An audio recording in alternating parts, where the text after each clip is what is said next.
I think a good place to start is just to remind ourselves that we are told that we are living through a depression epidemic. In the UK last year, there were 50 million prescriptions for antidepressants. That's 50 million.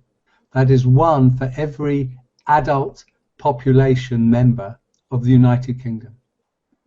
We know from figures that the usage of antidepressants has quadrupled over the last 10 or 15 years. So there's an epidemic. And antidepressants are being used by the bucket load. And still, depressions are going up. What does that tell you about the effectiveness of antidepressants? Maybe they're not so good after all. Now, if you look at the evidence for antidepressants, and I'm talking personally about how I deal with how I find from my clients, I'm also looking at the evidence that there is. You can say that sometimes they do have an effect, sometimes they can help, but you never know ahead of time. It's really a scatterground. Sometimes they help, sometimes they don't. Sometimes they'll give a short-term boost and then they'll go wrong. Sometimes there'll be side effects and sometimes there won't. Sometimes there'll be withdrawal and sometimes there won't. So you never really know.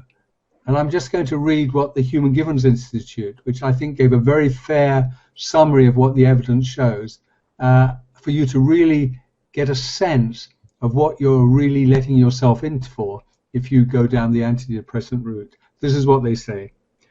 Antidepressants work in aggregate about as well as placebo, which means that about 1/3 of people benefit. That's 1/3.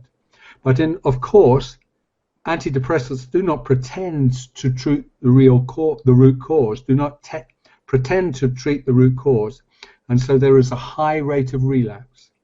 And 1/4 of users will do less well than placebo, more or less the same as do better.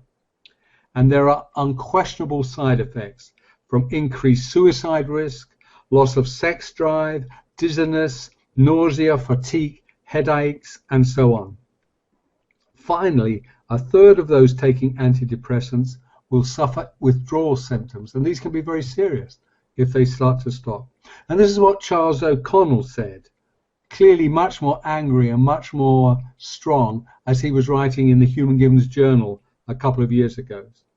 SSRIs, that's antidepressants, have spectacularly failed to treat a condition for which they are marketed. But it is still extraordinary that antidepressants are the 8th most prescribed drug in the world, with global sales of $19 billion in 2009. He then goes on to show what we must suspect, the power of Big Pharma to manipulate the data, to manipulate the evidence, to encourage excess usage, for expanding the range of conditions for which antidepressants are used. There is a much better option than taking antidepressants. And I hope you can understand that a little bit now.